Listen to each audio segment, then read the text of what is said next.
You're watching Buzz with Jess Lujan.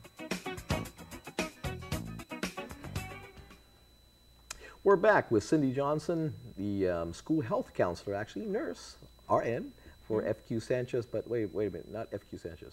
Where are you at now? I mean, have they at least informed, because they haven't informed the students and parents of FQ Sanchez where they're going to be going, have they at least informed the staff or former staff of FQ Sanchez as to where they're going to be going? I think the last of us have been informed just a matter of a few days ago. Okay. So we're pretty well split up. Some are kind of clustered together in one school, and then.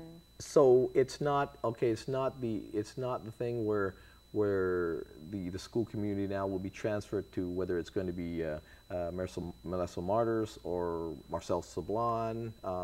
So the school community, holistically, teachers and staff, will not necessarily follow the students to wherever they go, right?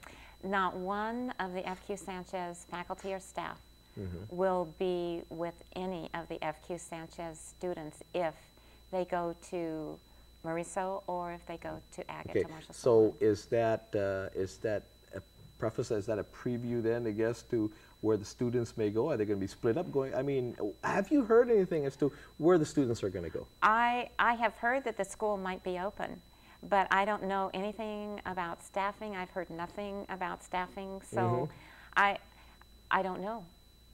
I don't know at this point in time. I do know that none of us have been contacted to come back and take our position. I do know that. Okay.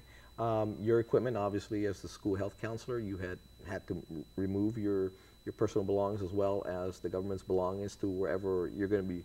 Well, what I did was remove my personal belongings, which is most of what's in my room, and then the other things I left there because when I took my things out, we had no idea what was going to happen. So the things that the government purchased are still in that room. Yeah.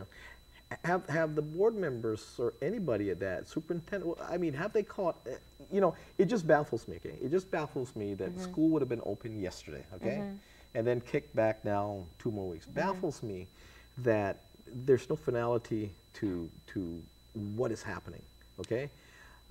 Where they're going to go, how they're going to do it, how they're going to get there, because according to bus operations, they're still going to be picked up from their normal pickup site and driven to FQ Sanchez. Now, that could be the truth. Like you said, you heard they might open the school. So, okay, if that's the case, well, that's good. They got it in place. But if they're going to be, they'll be going somewhere else. Now, if they're going to be going down to Agate, right? That's a little further away than Molesso. I would assume at this point, bus operations will have to maybe maneuver a little bit to make sure, you know, that they get there in time and you know, they have to readjust some schedules here. Not necessarily the same as maybe going 5, maybe at the most 10 minutes away.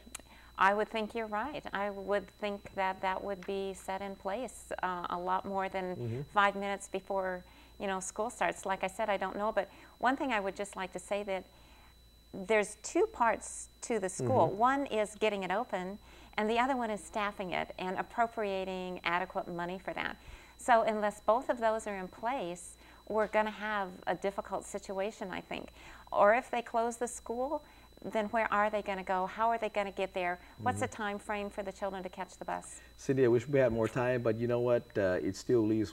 I hope that speaking to you, someone who's been in the school, FQ Sanchez, I'd hope that maybe from you we can get some information as where the students are going to be going, how it's going to be done, and all that. Hopefully, we would have relieved maybe some anxieties that the families down in FQ Sanchez or Umatac may have, but. Looks like we're not going to be able to do that tonight. I don't have that information. I'm sorry, Jesse. Okay. Thank you for being my guest tonight. Thank you for asking me. I appreciate it, Jesse. Hey, that's going to do it for this version of The Buzz. Join me, actually, tomorrow morning, JT Palomo will sit in for me for the next week and a half or so, but join him. That's tomorrow morning in Isla 63, your Chamorro station. So call him up and talk to him and tell him what's buzzing. It's good night for now.